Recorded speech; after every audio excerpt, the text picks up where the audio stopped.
जय श्री राम। सभी श्रोताओं का मेरे संत कल्याणवाणी चैनल में हार्दिक स्वागत है। पूज्य महाराज जी स्वामी राम सुखदास जी की वाणी है, उनका प्रवचन है नाम जप की विधि। नाम जप की विधि ये उनका प्रवचन है, तो इसको मैं आपके सामने रख रहा हूँ। इससे पहले मैं भगवान भोलेनाथ जी व माँ पार्वती जी को प्रणाम करता हूँ, जिन्होंने नाम के रहस्य को संसार में सबसे पहले प्रकट किया। उसके बाद नाम प्रेमी श्री हनुमान जी महाराज जी को प्रणाम करता हूँ और नाम का गा करके प्रचार करने वाले पहले वैष्णव आचार्य नारद जी सहित सभी संत महात्माओं को मैं प्रणाम करता हूँ। कलयुग का समय है। कलयुग में संत महात्माओं ने नाम की भारी महिमा गाई है और केवल नाम को ही कलयुग से पार होने का उपाय बताया है। कलयुग केवल नाम आधारा, सुमिर सुमिर भव उतरहि पारा। तो कलयुग में केवल एक भगवान के नाम का ही आधार संत महात्माओं ने बताया है और कलयुग ये चल रहा है। तो महाराज जी की वाणी है, नाम जप की खास विधि क्या है, ये प्रश्न है। तो महाराज जी कह रहे हैं खास विधि है कि भगवान के होकर भगवान के नाम का जप करें। होई राम को नाम जपू तुलसी तज कुसमाज।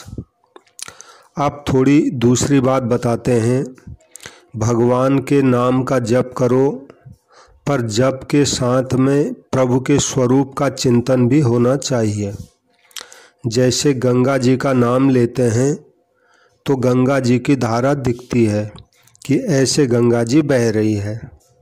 गौ माता का नाम लेते हैं तो गाय का रूप दिखता है।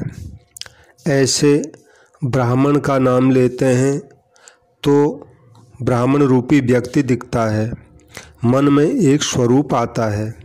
ऐसे राम कहते ही धनुषधारी राम दिखने चाहिए मन से। इस प्रकार नाम लेते हुए मन से भगवान के स्वरूप का चिंतन करो, यही खास विधि है। पातंजल योग दर्शन में लिखा है, तज्जपस तदर्थ भावनम तस्य वाचकः प्रणवः। यानी भगवान के नाम का जप करना और उसके अर्थ का चिंतन करना, अर्थात नाम लेते जाओ और उसको याद करते जाओ, उसको यानी जिनका नाम है उस स्वरूप को। श्री कृष्ण के भक्त हों तो उनके चरणों की शरण होकर श्री कृष्ण शरणम ममो इस मंत्र को जपते हुए साथ साथ स्वरूप को याद करते जाओ। नाम जप की यह खास विधि है। एक विधि तो उसके होकर नाम जपना और दूसरी विधि नाम जपते हुए उसके स्वरूप का ध्यान करते रहना। कहीं भूल होते ही हे नाथ पुकारो, हे प्रभु बचाओ, मैं तो भूल गया, मेरा मन और जगह चला गया, हे नाथ बचाओ। भगवान से ऐसी प्रार्थना करो तो भगवान मदद करेंगे। उनकी मदद से जो काम होगा वह काम अपनी शक्ति से कर नहीं सकोगे। इस वास्ते भगवान के नाम का जप और उनके स्वरूप का ध्यान ये दोनों साथ में रहें। ओम इत्येकाक्षरं ब्रह्मो व्याहरन् मामनुस्मरन्। श्री गीता जी के 8वें अध्याय का 13वां श्लोक है ये। ओम, इस एक अक्षर का उच्चारण करें और मेरा स्मरण करें, ये भगवान ने गीता जी में कहा है। यह बात जगह जगह आती है। इस वास्ते भगवान के नाम के जप के साथ भगवान के स्वरूप की भी याद रहे। नाम जप दिखावटीपन में न चला जाए, अर्थात मैं नाम जपता हूँ तो लोग मेरे को भक्त माने, अच्छा माने, लोग मेरे को देखें, यह भाव बिल्कुल नहीं होना चाहिए। यह भाव होगा तो नाम की बिक्री हो जाएगी, नाम का पूरा फल नहीं मिलेगा, क्योंकि आपने नाम को मान बढ़ाई में खर्च कर दिया, यानी मान बढ़ाई पाने में खर्च कर दिया। इस वास्ते दिखावटीपन नहीं होना चाहिए नाम जप में। नाम जप भीतर से होना चाहिए, लगन पूर्वक। लौकिक धन को भी लोग दिखाते नहीं, उसको भी तिजोरी में बंद रखते हैं। तो लौकिक धन जैसा भी यह धन नहीं है क्या, जो लोगों को दिखाया जाए, लोगों को पता लगे कि क्या भजन किया। गुप्त रीति से करें, गुप्त रीति से करें, दिखावटीपन बिल्कुल ना आए। नाम जप भीतर ही भीतर करता रहे, एकांत में करते रहें, मन ही मन करते रहें और मन ही मन से पुकारें, लोगों को दिखाने के लिए नहीं। लोग देख लें तो उसमें शर्म आनी चाहिए कि मेरी गलती हो गई, लोगों को पता लग गया। हमें एक महात्मा मिले थे, उन्होंने एक बात कही, प्रहलाद जी को इतना कष्ट क्यों पाना पड़ा। तो प्रहलाद जी ने अपना भजन प्रकट कर दिया, अगर वे प्रकट न करते तो उनको इतना कष्ट क्यों पाना पड़ता। इस वास्ते अपना भजन प्रकट न करें, किसी को पता ही न होने दें कि वह भगवान का भजन करता है। बहनों माताओं को चाहिए कि वे ऐसी गुप्त रीति से भगवान के भजन में लग जाएं। देखो, गुप्त रीति से किया हुआ भजन बड़े महत्व का होता है। पाप भी गुप्त किए हुए बड़े भयंकर होते हैं, भजन भी बड़ा लाभदायक होता है। गुप्त दिया हुआ दान भी बड़ा लाभदायक है। गुप्त दान कौन सा है? घर वालों से छिपा कर देना चोरी है, गुप्त दान नहीं है। गुप्त दान कौन सा है? जिसके घर में चला जाए उसे पता नहीं चले कि कहाँ से आया, किसने दिया, देने वाले का पता न लगे, यह गुप्त दान होता है। घर वालों से छिपा कर देना ये चोरी है, चोरी का पाप होता है।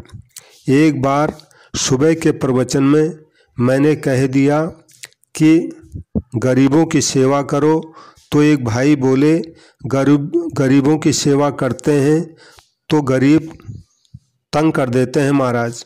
तो मैंने कहा सेवा इस ढंग से करो कि उन्हें मालूम न हो कि किसने सेवा की, वह तो आपकी सेवा है। नहीं तो लोगों में झंडा फहराते हैं कि हम देते हैं, हम देते हैं, भीड़ बहुत हो जाएगी, लोग लूट लेते हैं, तंग करते हैं। यह सेवक का भाव नहीं है, केवल वाह वाह लेनी है और कुछ नहीं। भीतर का भाव हो जाए कि इनके घर कैसे चीज़ पहुँचे, किस तरह से इनकी सहायता की जाए, कैसे गुप्त दिया जाए, तो उस दान का महात्म्य है। ऐसे ही गुप्त रीति से भजन हो, भगवान के नाम का जप भीतर ही भीतर हो। नाम जब भीतर से नहीं होता है तो बोल कर करो, कोई परवाह नहीं, पर भाव दिखावटीपन का नहीं होना चाहिए। कोई देख भी ले तो वह इतना दोष नहीं है, प्रत्युत दिखाने का भाव महान दोष है। आप नित्य निरंतर भजन में लग जाओ, कहीं कोई देख भी ले तो सावधान हो जाओ। इसके लिए यह नहीं कि हमारा भजन ही बंद हो जाए। पहला भगवान के होकर भजन करें,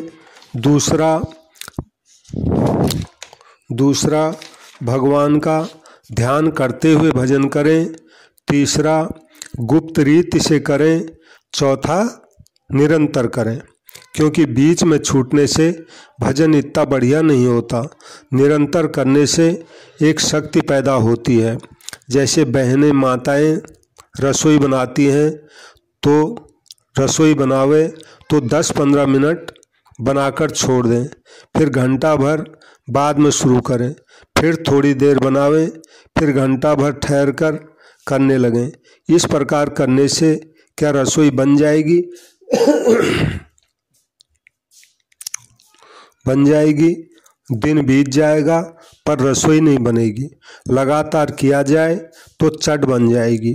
ऐसे ही भगवान का भजन लगातार हो, निरंतर हो, छूटे नहीं। रात दिन सुबह शाम कभी भी छूटे नहीं। नारद जी महाराज भक्ति सूत्र में लिखते हैं, तदर्पिता खिलाचारिता तद विस्मरणे परम व्याकुल तेति। सब कुछ भगवान के अर्पण कर दे, भगवान को भूलते ही परम व्याकुल हो जाए। जैसे मछली को जल से बाहर कर दिया जाए तो वह तड़फड़ाने लगती है, इस तरह से भगवान की विस्मृति में हृदय में व्याकुलता हो जाए। भगवान को भूल गए, गजब हो गया। उसकी विस्मृति न हो, लगातार उसकी स्मृति रहे और प्रार्थना करे, हे भगवान मैं भूलूं नहीं, हे नाथ मैं भूलूं नहीं। ऐसा कहते रहे और निरंतर नाम जप करता रहे। पांचवा, इसमें एक बात और खास है, कामना न करें। अर्थात मैं माला फेरता हूँ, मेरी छोरी का ब्याह हो जाए, मैं नाम जपता हूँ तो धन हो जाए, मेरे व्यापार में नफा हो जाए, ऐसी कोई भी कामना न करें। यह जो संसार की चीज़ों की कामना करना है, यह तो भगवान के नाम की बिक्री है। इससे भगवान का नाम पुष्ट नहीं होता, उसमें शक्ति नहीं आती। आप खर्च करते रहते हो, मानो हीरों को पत्थरों से तोलते हो। भगवान का नाम कहेंगे तो धन का संग्रह हो जाएगा, नहीं होगा तो क्या हो जाएगा?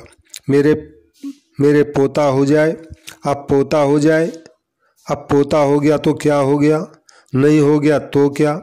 एक बिस्टा पैदा करने की मशीन पैदा हो गई तो क्या हो गया?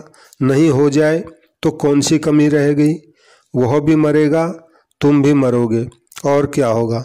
पर इनके लिए भगवान के नाम की बिक्री कर देना बहुत बड़ी भूल है।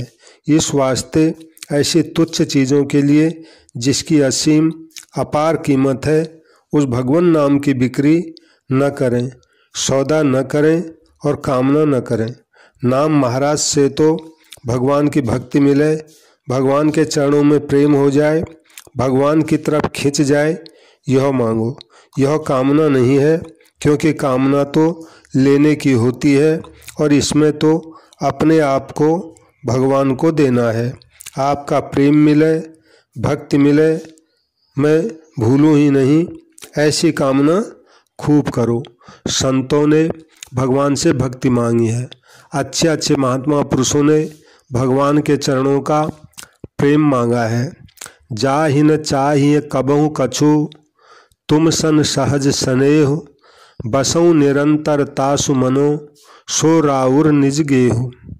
भगवान शंकर मांगते हैं, बार बार बर मांगऊँ, हर्ष देहु श्री रंग, पद सरोज अन पायनी, भगति सदा सत्संग। ये श्री रामचरितमानस के दोहे हैं। तो उनके कौन सी कमी रह गई, पर यह मांगना सकाम नहीं है। तीर्थ दान आदि जितने पुण्य हैं, उन सब का एक ही फल मांगे कि भगवान के चरणों में प्रीति हो जाए। हे नाथ, आपके चरणों में प्रेम हो जाए, आकर्षण हो जाए, भगवान हमें प्यारे लगें, मीठे लगें, यह कामना करो। यह कामना सांसारिक नहीं है। भगवान का नाम लेते हुए आनंद मनाओ, प्रसन्न हो जाओ कि मुख में भगवान का नाम आ गया। हम तो निहाल हो गए। आज तो भगवान ने विशेष कृपा कर दी, जो नाम मुख में आ गया। नहीं तो मेरे जैसे के लिए भगवान का नाम कहाँ। जिनके याद करने मात्र से मंगल हो जाए, ऐसे जिस नाम को भगवान शंकर जपते हैं। तुम पुण्य राम राम दिन राति, सादर जपहूँ अनग आराती। रामचरितमानस की चौपाई है। माता पार्वती ने भगवान शिव जी से कहा, महाराज आप रात दिन राम राम जपते हो आदर से, वह नाम मिल जाए हमारे को, कलयुगी तो हम जीव, और राम राम मिल जाए तो बस मौज हो गई। भगवान ने विशेष ही कृपा कर दी, ऐसी सम्मति मिल गई हमारे को, भगवान की याद आ गई, भगवान की बात सुनने को मिली, भगवान की चर्चा मिली, भगवान का नाम मिला है, भगवान की तरफ वृत्ति हो गई है। ऐसे समझदार ऐसे समझकर खूब आनंद मनावें, खूब खुशी मनावें, प्रसन्नता मनावें। एक बात और जो है विलक्षण है, उस पर आप ध्यान दें, बहुत ही लाभ की बात है। छठी बात है, जब कभी भगवान अचानक याद आ जाए, भगवान का नाम अचानक याद आ जाए, भगवान की लीला अचानक याद आ जाए, उस समय यह समझें कि भगवान मेरे को याद करते हैं, भगवान ने अभी मेरे को याद किया है, नहीं तो मैंने उद्योग ही नहीं किया, फिर अचानक ही भगवान कैसे याद आए। ऐसा समझकर प्रसन्न हो जाओ कि मैं तो निहाल हो गया, मेरे को भगवान ने याद कर लिया, अब और कुछ काम पीछे करेंगे, अब तो भगवान में ही लग जाना है, क्योंकि भगवान याद करते हैं, ऐसा मौका कहाँ पड़ा है। ऐसे लग जाओ तो बहुत ज़्यादा भक्ति है। जब अंगद रवाना हुए और उनको पहुँचाने हनुमान जी गए, तो अंगद ने कहा हनुमान जी को, बार बार रघुनायक ही सुरति करायहूँ मोर। याद कराते रहना राम जी को, यानी अंगद जी ने हनुमान जी को कहा, आप भगवान जी के साथ में रहते हो, भगवान को हमारी भी याद दिलाते रहना बार बार। तात्पर्य, जिस समय अचानक भगवान याद आते हैं, उस समय को खूब मूल्यवान समझकर तत्परता से लग जाओ। इस प्रकार 6 बातें हो गई। गुप्त अकाम निरंतर, ध्यान सहित सानंद, आदर जुत जप से तुरत, पावत परमानंद। कई भाई कह देते हैं हम तो खाली राम राम करते हैं, ऐसा मत समझो, यह राम नाम खाली नहीं होता है। जिस नाम को शंकर जपते हैं, जिस नाम को सनक आदि ऋषि जपते हैं, नारद जी जपते हैं, बड़े बड़े ऋषि मुनि संत महात्मा जपते हैं, वह नाम मेरे को मिल गया, यह तो मेरा भाग्य ही खुल गया है। ऐसे उसका आदर करो, जहाँ कथा मिल जाए उसका आदर करो, भगवान के भक्त मिल जाएं उनका आदर करो, भगवान की लीला सुनने को मिल जाए तो प्रसन्न हो जाओ कि यह तो भगवान ने बड़ी कृपा कर दी। भगवान मानो हाथ पकड़कर मेरे को अपनी तरफ खींच रहे हैं, भगवान मेरे सिर पर हाथ रख कर कहते हैं, बेटा आजा, ऐसे मेरे को बुला रहे हैं, भगवान बुला रहे हैं। इसकी यही पहचान है कि मेरे को सुनने के लिए भगवान की कथा मिल गई, भगवान की चर्चा मिल गई, भगवान का पद मिल गया, भगवत संबंधी पुस्तक मिल गई, भगवान का नाम देखने में आ गया। माला के बिना अगर नाम जप होता हो तो माला की ज़रूरत नहीं, परंतु माला के बिना भूल बहुत ज़्यादा होती हो तो माला ज़रूर रखनी चाहिए। माला से भगवान की याद में मदद मिलती है। माला मन से लड़ पड़ी, तू नहीं बिसरे मोई, बिना अस्त्र के सूरमा लड़ता देखा न कोई। बिना शस्त्र के लड़ाई किससे करें। यह माला शस्त्र है भगवान को याद करने का, भगवान की बार बार याद आवे, इस वास्ते भगवान की याद के लिए माला की बड़ी ज़रूरत है। निरंतर जप होता है तो माला की कोई ज़रूरत नहीं है, फिर भी माला फेरनी चाहिए, माला फेरने की आवश्यकता है। दूसरी आवश्यकता है जितना नियम है उतना पूरा हो जाए, उसमें कमी न रह जाए, उसके लिए माला है। माला लेने से एक दोष भी आता है, वह यह है कि आज इतना जप पूरा हो गया, बस अब रख दो माला। ऐसा नहीं करना चाहिए। भगवत भजन में कभी संतोष न करें, कभी पूरा न माने। धन कमाने में पूरा नहीं मानते। 5 रुपये रोज पैदा होते हैं। जिस दुकान में, उस दुकान में सुबह के समय में 50 रुपये पैदा हो गए तो भी दिन भर दुकान खुली रखेंगे। अब 10 गुनी पैदा हो गई तो भी दुकान बंद नहीं करेंगे। परंतु भगवान का भजन नियम पूरा हो जाए तो पुस्तक भी समेट कर रख देंगे, माला भी समेट कर रख देंगे, क्योंकि आज तो नित्य नियम हो गया। यह बड़ी गलती होती है। माला से यह गलती न हो जाए कहीं कि इतनी माला हो गई अब बंद करो। इसमें तो लोभ लगना चाहिए कि माला छोड़ूं ही नहीं, ज़्यादा से ज़्यादा करता रहूं। कल्याण में एक लेख आया था। एक गांव में रहने वाले स्त्री पुरुष थे, गंवार थे, बिल्कुल पढ़े लिखे नहीं थे। वे माला से जप करते तो एक पाव भर उड़द के दाने अपने पास रख लेते। एक माला पूरी होने पर एक दाना अलग अलग रख देते। ऐसे दाने पूरे होने पर कहते कि मैंने पाव भर भजन किया है। स्त्री कहती कि मैंने आधा शेर भजन किया है, आधा शेर माला भजन किया। यही उनके यही संख्या थी। तो किसी तरह भगवान का नाम जपे, अधिक से अधिक शेर, 2 शेर भजन करो। यह भी भजन करने का तरीका है। जब आप लग जाओगे तो तरीका समझ में आ जाएगा। जैसे सरकार इतना कानून बनाती है फिर भी सोच करके कुछ न कुछ रास्ता निकाल ही लेते हो। भजन की लगन होगी तो रास्ता नहीं निकलेगा। भजन की लगन होगी तो क्या रास्ता नहीं निकलेगा? लगन होगी तो निकाल लोगे। सरकार तो कानूनों में जकड़ने की कमी नहीं रखती, फिर भी आप उससे निकलने की कमी नहीं रखते। कैसे न कैसे निकल ही जाते हैं। तो संसार से निकलो भाई, यह तो फंसने की रीति है। भगवान के ध्यान में घबराहट नहीं होती, ध्यान में तो आनंद आता है, प्रसन्नता होती है। पर ज़बरदस्ती मन लगाने से थोड़ी घबराहट होती है तो कोई हर्ज नहीं। भगवान से कहो, हे नाथ मन नहीं लगता, कहते ही रहो, कहते ही रहो। एक सज्जन ने कहा था, कहते ही रहो।